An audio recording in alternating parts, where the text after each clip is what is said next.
My name is Dr. Das, as most of you know me.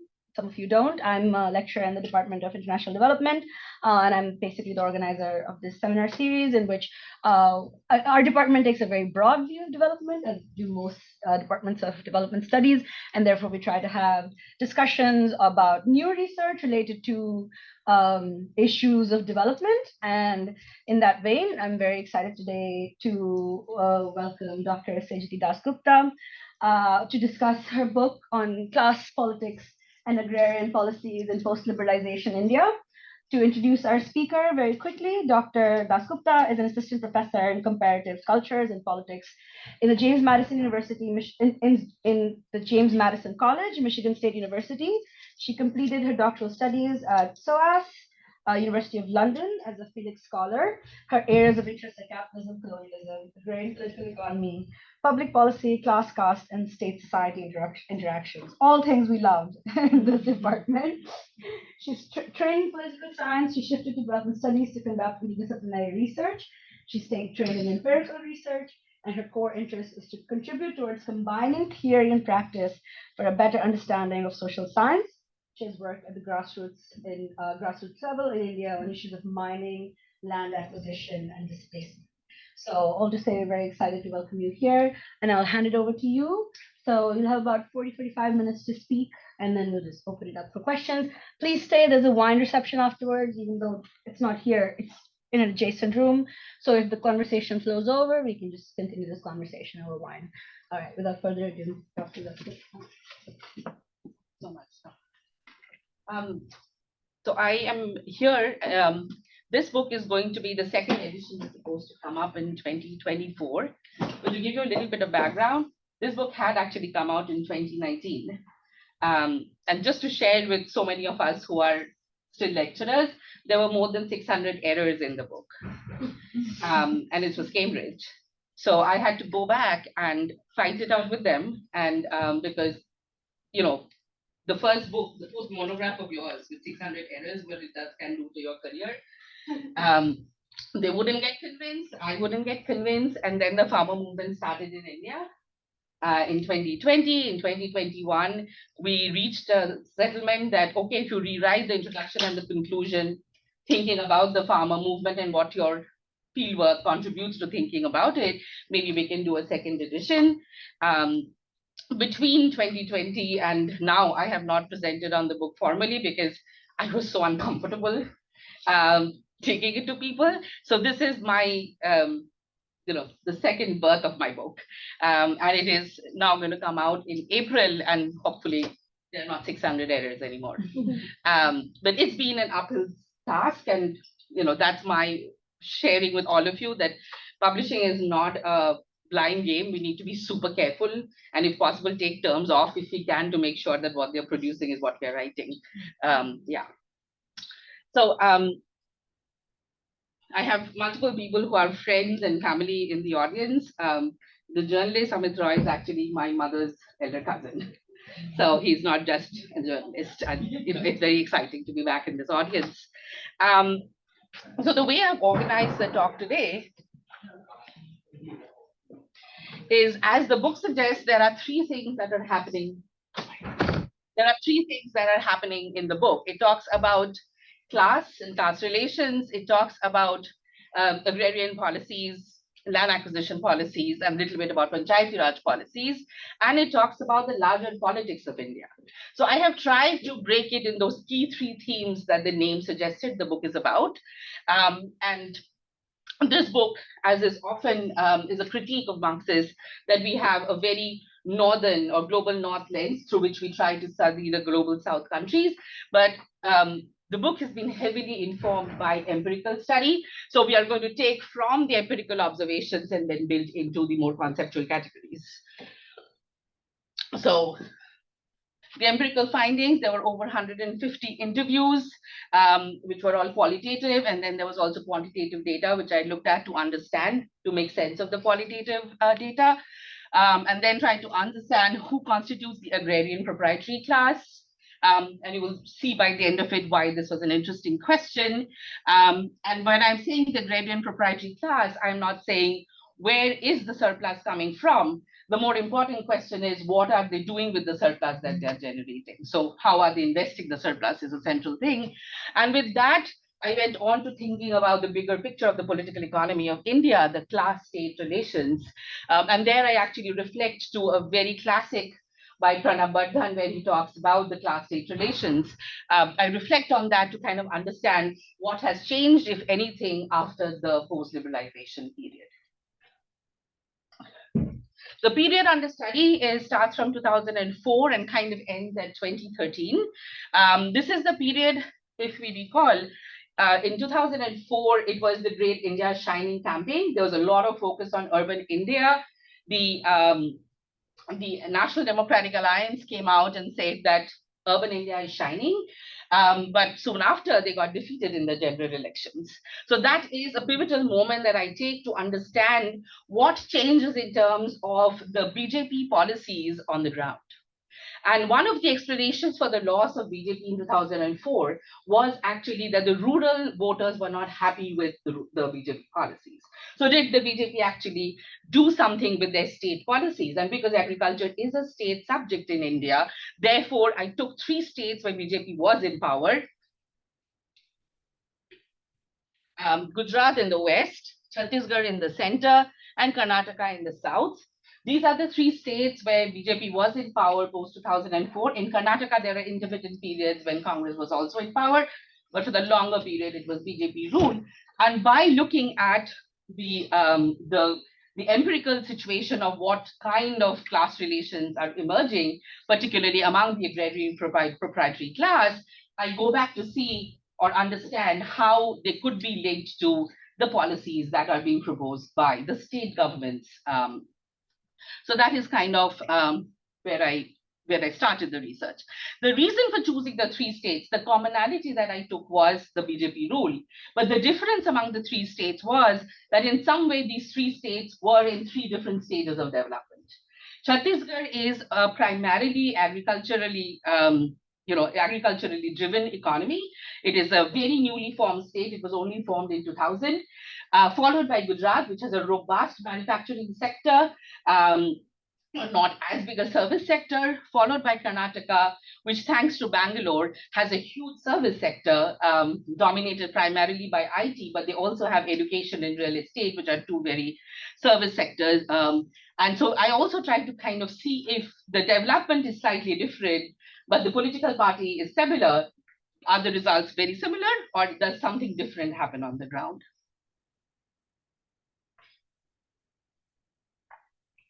Year-long fieldwork, focus group discussions, visited 24 districts, used local newspapers to keep informed when I was on field. The book is written in the style of thick description, so it's not an economics read. It's not just numbers. There are places where I've gone in to describe interviews to kind of keep with the, not just with the information that my respondents were providing, but also like their body language, the other things that they were suggesting, which was not actually exactly what their numbers or their exact data that they were providing. I will give you an example later, perhaps, but it was an important part of the story. And I tried to combine quantitative, but that's not my main training. So a lot of the work is very heavy on qualitative. Most of the respondents were actually farmers, about among the 150. The main focus was on farmers who had more than 10 acres of land, up to 30 acres of land. And because I was trying to understand the agrarian proprietary class, I did not engage as much with the small and marginal farmers. There were also academics who were often were the pilot studies to understand the landscape of the state, social activists, journalists, state officials, of course, within the government. They were the most hard to interview, but in every state, we finally found some people who would give interviews. And then there were also private employees like in fertilizer and pesticide companies. A lot of the data, for the dearth of time, I will focus on Chhattisgarh, and using Chhattisgarh as the main case study, I will compare it to Karnataka and Gujarat. So you can always come back and ask me what did I see in the other states, but I will not be able to go into depth of all the 3 states.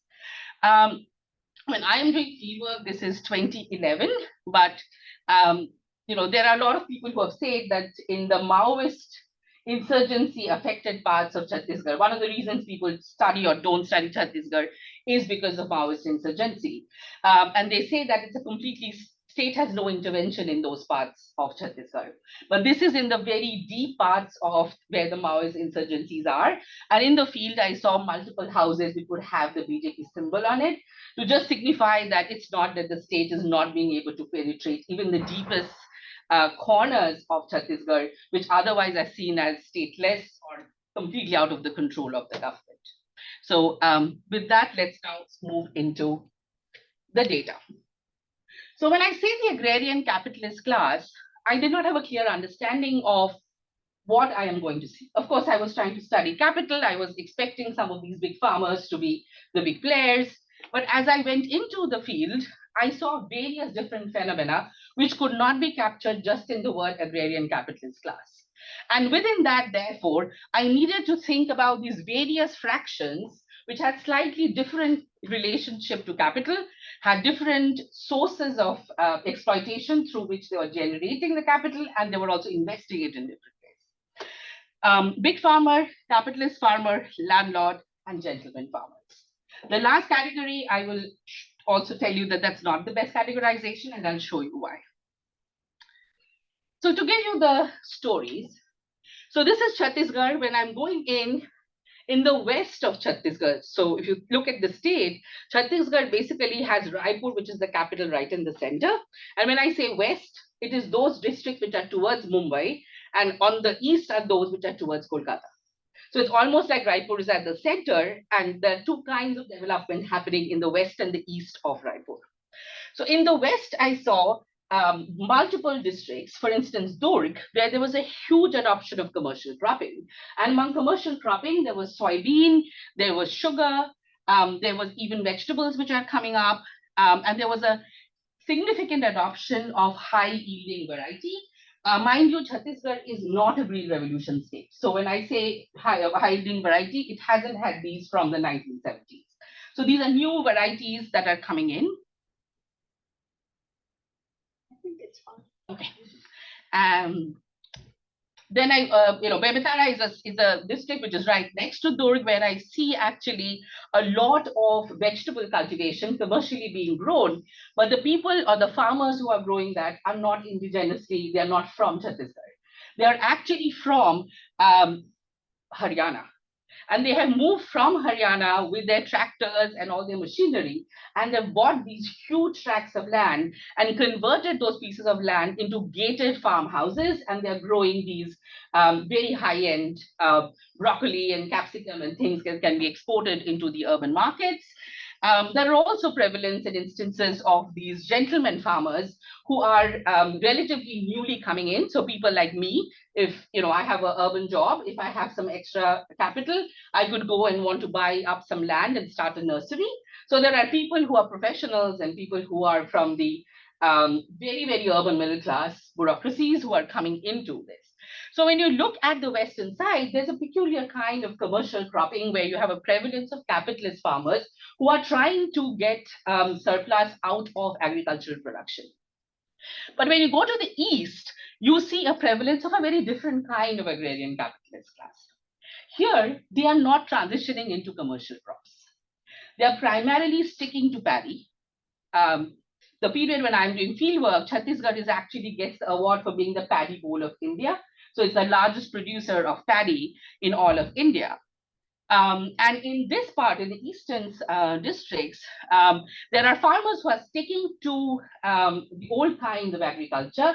They are not interested in even bringing in things like irrigation or soybean or other crops. But what they are interested in is taking money and opening a tractor shop. They're interested in opening a pesticide and a fertilizer shop.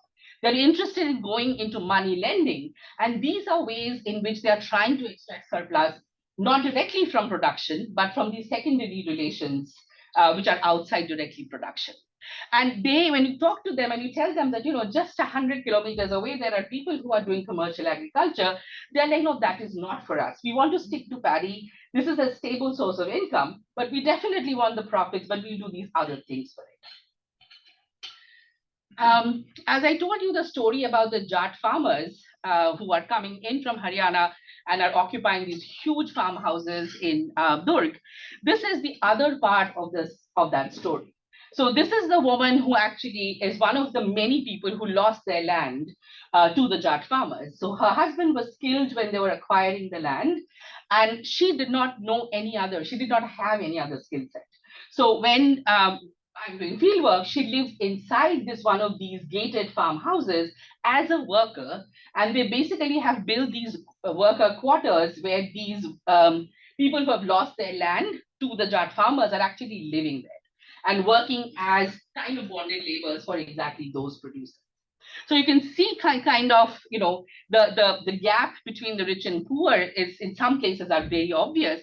It is also very interesting because most of Chhattisgarh is supposed to be Schedule 5 land. Chhattisgarh is dominated by indigenous population, and when the state was formed, various parts of the state, particularly the northern and the southern districts, were actually reserved, and you cannot sell off land to a non-tribal entity. Despite that, there is a lot of land that is moving hands illegally through power of attorney from various mechanisms, and there are these new kinds of rich farmers or agrarian classes which are arising. So that brings me to a question, as I'm observing and I'm going through Chhattisgarh and then I'm into Gujarat, I'm now encountered with this thing that is big, not capitalist, right? While in Chhattisgarh, I clearly saw that the East and the West have two very different kinds of development. Is this something that I can just generalize and say everywhere in India, this is what's happening? And by the time in Gujarat, I realized that no, actually Gujarat is a place of its own. Because in Gujarat, whoever has more than 10 acres of land or 15 acres of land, all of them are into commercial property.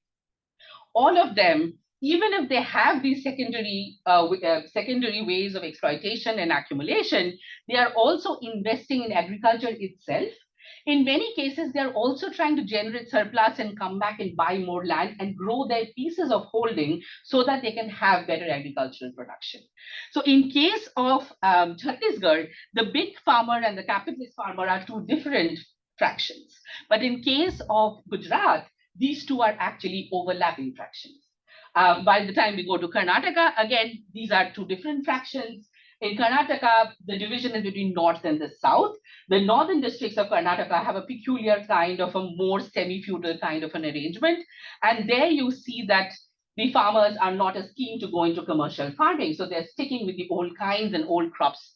Whereas in the southern part of Karnataka, which is closer to Bangalore and has been developing very fast, you have multiple places where there's an adoption of commercial farming. And therefore, again, in Karnataka, every big farmer is not a capitalist farmer. So, these are these categories which are floating around, but you can't really get a neat fit for either of them. Like I said, capital is trying to also accumulate through these secondary relations of exploitation. So those farmers, often they will go into a village, there will be only one or two big farmer or a capitalist farmer who has the only pump in the village. And they are basically charging rent, exorbitant rent to the small and the marginal farmers who are trying to use their pumps or have to use their pumps for the sake of irrigation. So rent becomes a very important part of how they're generating surplus. Whether it's rent for irrigation or it is rent as an interest for credit. I told you many of these agrarian capitalist classes are also into money lending. Particularly in Gujarat, it's a big thing. There are actually big farmers who are even funding factories who are being set up. That's the kind of capital that they're sitting on. So there are startups or factory owners who go to these capitalist farmers and borrow money. And then they kind of return them in the informal economy. So you can see that there are multiple places where rent is now becoming a part of the surplus, but that has nothing directly to do with production. There is also multiple places where we saw political connection as a part of how farmers are growing. So when you see the big farmers and the capitalist farmers, they in most cases would tell us that they are able to access formal credit. Now in India, formal credit is something that makes a big difference in terms of how you are able to generate profit. And if you don't have access to formal credit, often it eats up a big chunk of the profit that you make. So when I was interviewing these most of my respondents came back and said that they have an access to formal credit, which means that what the state, this kind of support that the state is provided is limited to these agrarian capitalist classes, whereas the rest of the economy is kind of working on informal credit sources. In multiple places, whether there's one Durg farmer who I saw in the office of a senior bureaucrat who was actually trying to spread soybean. I saw him in the office of the sitting Minister of Agriculture. I saw him in the office of the opposition leader. The same farmer in 3 interviews appeared, and I realized that he must be one of the most well-connected person. And soon after, I saw that he was cornering a large part of the loan that the bank in the district was offering. And he had also went on and opened the biggest tractor shop of the entire district, which his son was managing. So you see kind of how the political and the economic power kind of starts getting concentrated in hands of these few. Although they're coming from rural or agrarian backgrounds, they are very important players in the larger politics of the state. Again, in Gujarat, the big farmers, this is the BK's office, the Bharatiya Kisan Sangh, which is the farmer outfit of RSS, which is the parent organization of BJP. And even in this office, there were multiple farmers who were protesting, talking to the BKS people. And this was a time when some of the districts in Gujarat, because of this quick fall in the water table, were declared as dry regions. So they were not allowed to extract any further tube well because the water levels were falling very quickly. But these farmers laughed and told me that don't wait, don't worry, we have an election coming up in about 6 months, a local election. Before that, we will get the permission to start digging irrigation wells again. That's exactly what happened. By the time I went back to the next round of fieldwork, the dry region ban was actually taken off, and they were opening and digging new sets of irrigation. So not only were they able to use their old pumps, they were also given the permission to use and start digging for new pumps. So you see in multiple places how also political connection leads to access to economic surplus and accumulation. The landlord fraction, well, there were very few. In Coorg, I saw some of them.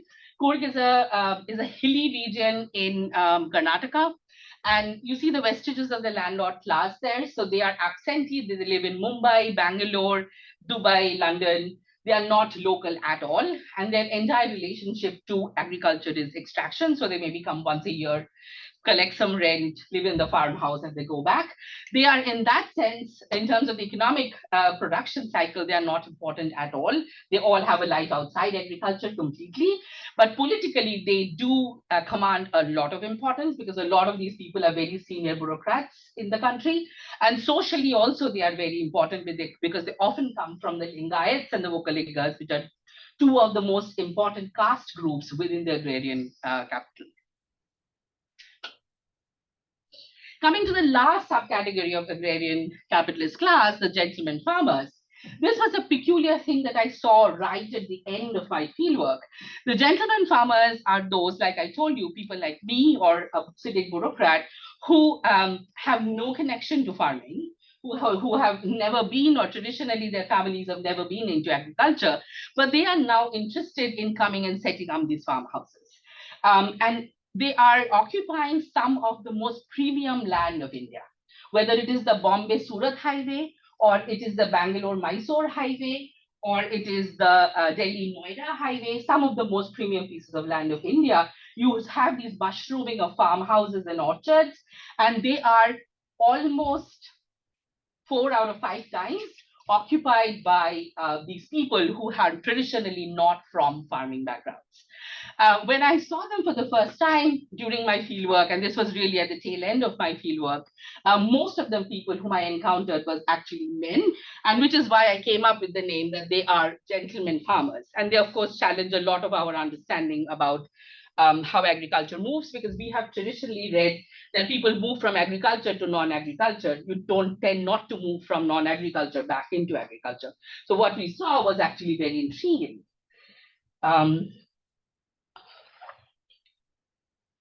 But further in 1819, we started our fieldwork on this question, and we saw, this is again in Chhattisgarh, 2 sites we visited, but again and again now we are encountering women entrepreneurs who are these farmers. So that's why the gentleman farmer is not an appropriate name. The most recent work that my collaborator, Dr. Mehrotra, and I have come up with, we call them the novo rich rural capitalists because they are often women. They are very often not men. And this is something also to think about, that who are these farmers, where are they coming for, and why is there for the first time such a dominance of women in these kind of agrarian production? Is it because of the space that they occupy, which is much more urban, or is it because of the new forms of capital relations that are emerging? That's another topic to investigate. So this is what we saw on the field. We saw that there were big farmers, there were capitalist farmers, there were gentlemen farmers, and there were land. And when we spoke to them across board, they reported that they were not doing badly, right?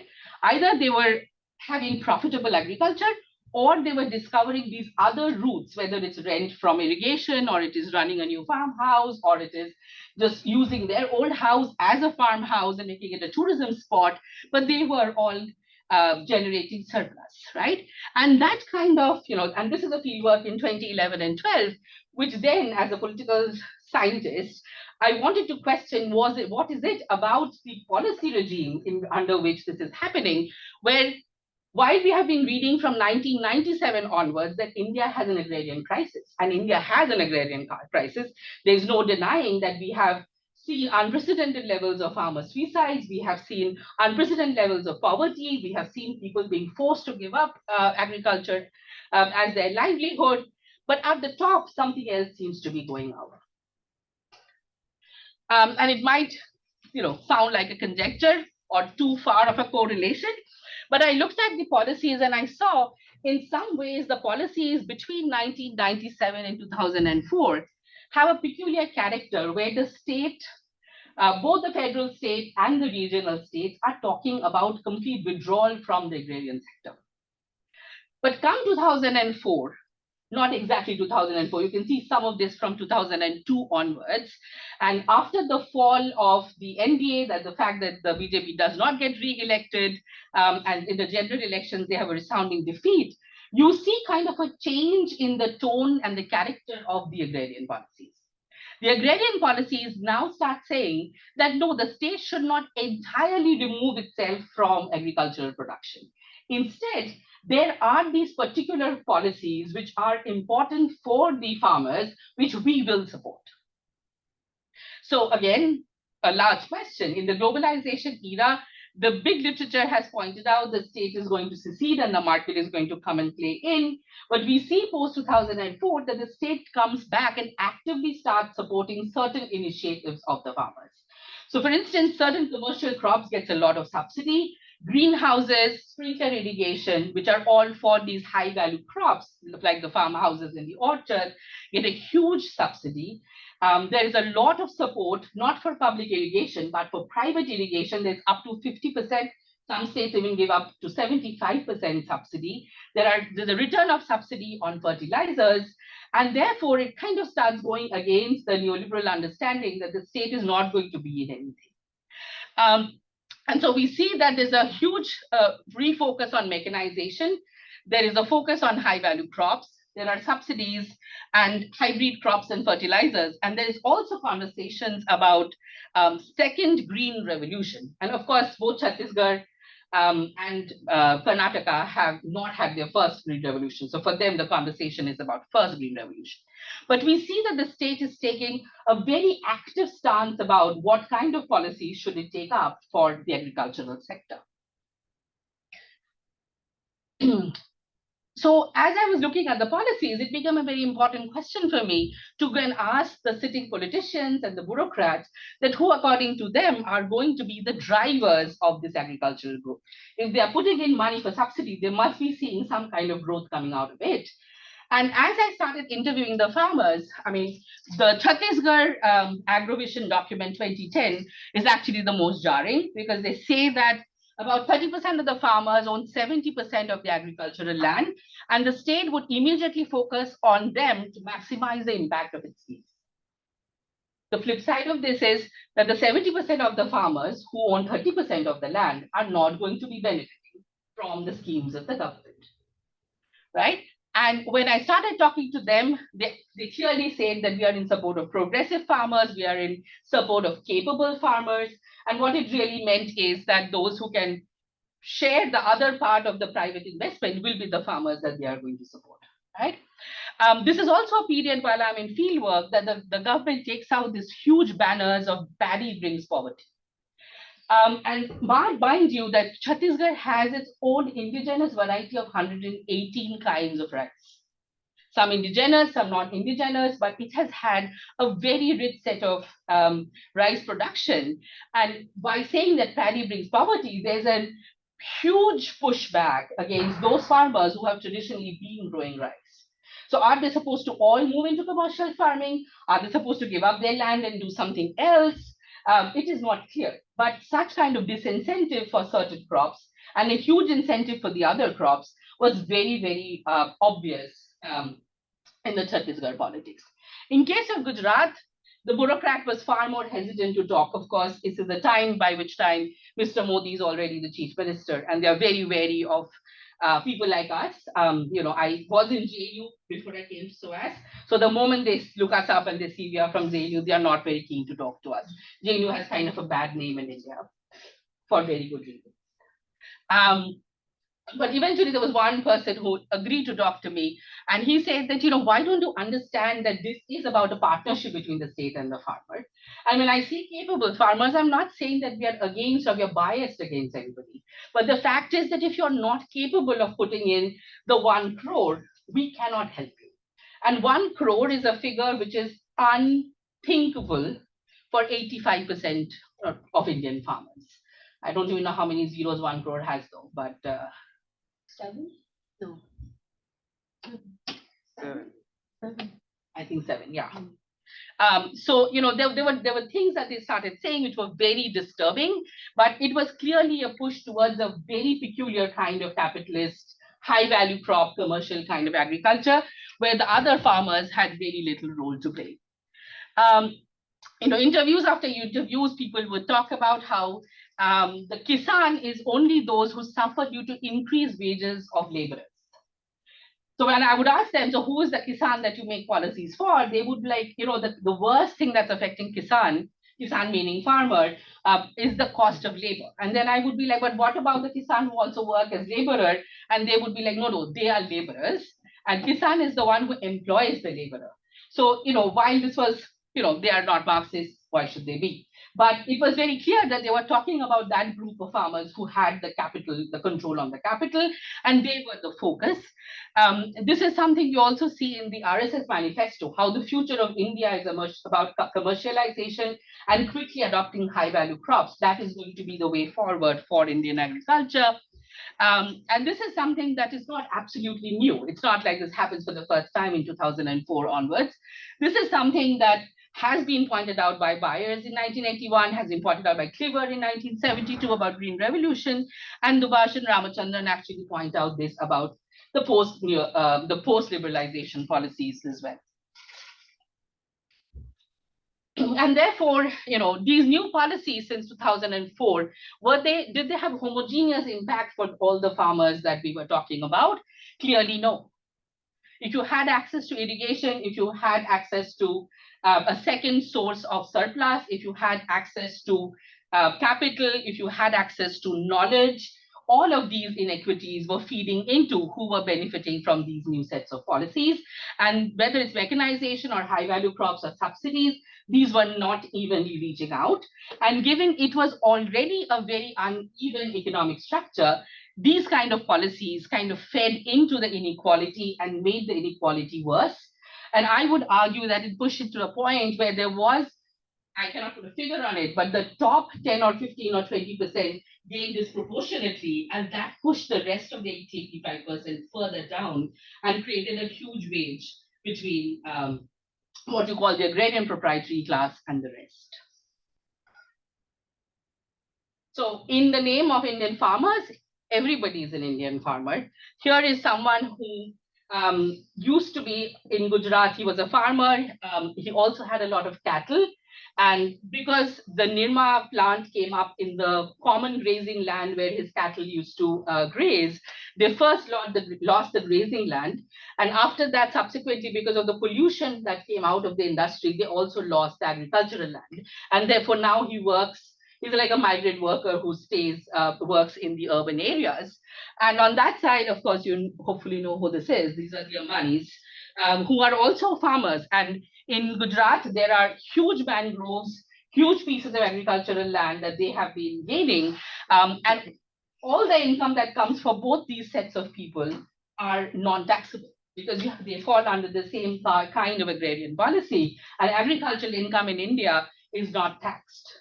So that puts a whole other level of complexity into the story, that if it is such a heterogeneous story, if there is so much inequality within the farmers, then why do they fall under the same set of policies, whether taxation or subsidy?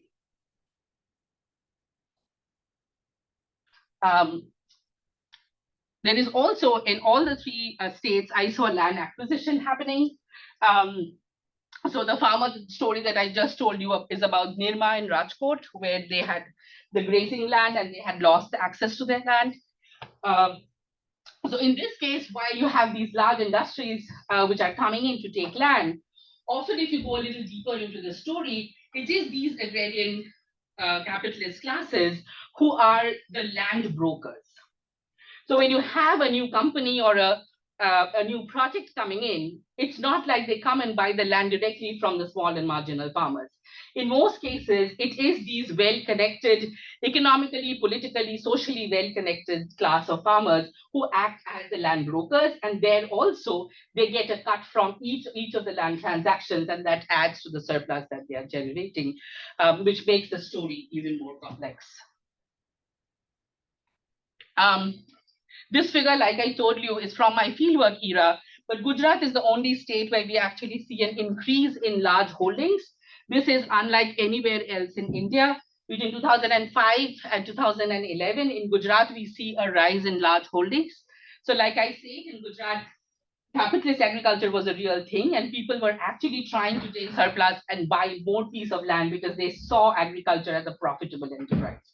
Unlike other parts of India, where we continuously see sub-imputation and pieces of land are becoming even smaller, and large holdings are not an exception to that. This brings us to the third piece of the story, which is the politics.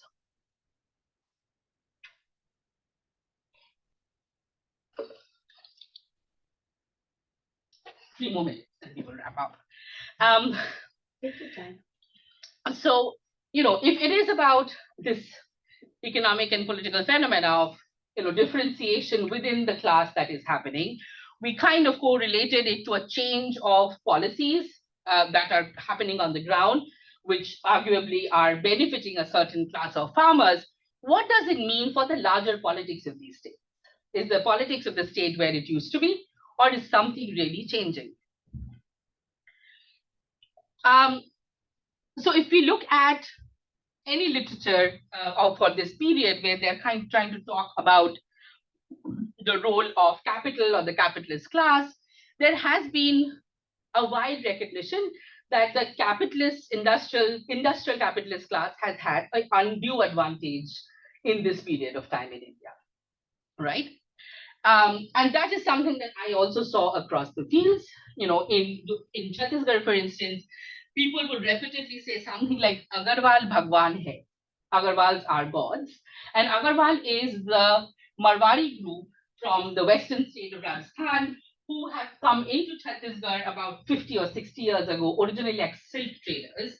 They have come in and they have bought the best pieces of land. They are controlling from cement industry to stone quarries to mining industry. And now they are so powerful that the time when I'm doing field work, the home minister, the three most important ministers are all Agarwals. So whether you think about the economic power or the political power, there is no escape from them. And when I was actually trying to, like, way and towards the end of my fieldwork, I'm trying desperately to get one interview with the agriculture minister to kind of, corroborate things I've heard from the bureaucrats. I have no luck for almost 2, 3 weeks. But one of these Agarwals, who was actually also the landowner, the flat owner where I'm staying, I actually just mentioned it to him. He picks up the phone. Next morning, 9 o'clock, I am in the agriculture minister's office. So the obvious connections are so, it's not even obvious, it's just out there. You don't have to look for it. So Chhattisgarh is a state where there's no doubt that the industrial capitalists have gained in a very, very big way. That group also consists of Bihari Brahmin, Marwaris, and some Gujaratis. And it's so blatant that it doesn't need your research. So, but the same cannot be said about Gujarat and Karnataka. When we went into Gujarat and Karnataka, the state was far more removed than it was in case of Chhattisgarh. So when I was started looking at the state-class relation, Chhattisgarh is the state that I characterize as personal fusion, taking from Rob Jessup, because of this very close connection between capital and state. But in case of Gujarat and Karnataka, these relations were not as obvious, they were not as deep, and it was not that many of the capitalists were in positions of political power, right? And therefore, I had to rethink about what I saw and analyze. And eventually, I came up with Gujarat, and it should be perhaps best characterized as a relative autonomy, taking from Kolanza, because here the state has, while it is enabling the main proprietary classes, it is not directly getting elected. It's not like these proprietary classes are having to go into the state institutions and occupy those seats of power. There is enough nexus, but there is also enough distance. And so it's a much more developed economy, as we understand development, where the state understands that for growth you need to do A, B, C, D, and it does not need those people directly in positions of power. In case of Karnataka, the story is again slightly different. It is neither personal fusion nor is it relative autonomy. In Karnataka, what we actually encountered was a close tie between the state and the state and the capital, but these relations were more of a individual patron-client relation. And around the time when I'm looking at my data, Bustle comes out with this fantastic book on corruption, and she develops an index, and she finds that Gujarat actually is the state where we have the highest incidence of grand corruption, which means there is corruption happening at the very high level, but individuals are not having to pay bribes. Whereas Karnataka is a state where there is the highest level of petty corruption. So for every transaction you do, whether you are trying to get a phone connection or you're trying to get an apartment or you are trying to buy a car, you have to pay up some money. So therefore, Karnataka therefore has a more client-patron kind of a relation where the state is interfering in the matters of the individuals and it is acting very closely with these individuals. But again, it doesn't have the same kind of big picture policies that Gujarat has. The only other class which I think is very important is this emerging petty bourgeoisie. So who are these petty bourgeoisie? And why did I throw up another concept right at the end of the presentation? So by the time I'm finishing my fieldwork, it becomes harder and harder to say that this individual is only agrarian and this individual is only non-agrarian, right? If I have a farm, but I also have a tractor shop, and I also am a land broker, is it fair to say that this is an agrarian capitalist class? Similarly, if I am someone who has a white-collar job, but also owns a farm on the Delhi-Noida highway, can I be classified as just a professional class, or should I be characterized as also agrarian? And as I was going deeper and deeper into these interviews, I realized that there was a need to think of a category which points out that in India, there is a growing closeness between the urban and the rural, between the agrarian and the non-agrarian. And there's a huge overlap of interest that is emerging. So for example, this person, he's a middle farmer, he's a bank worker who basically goes door to door to recover loans, but he's also the main vegetable trader of the village. So the moment I meet him, he's collecting vegetables from house to house and taking it to the mandi. So how do I categorize him? Right? Because he is a farmer, he is an officer, but he's also a trader. So none of the categories that we started with were good enough to understand the source of capital or the source of surplus that they were sitting on.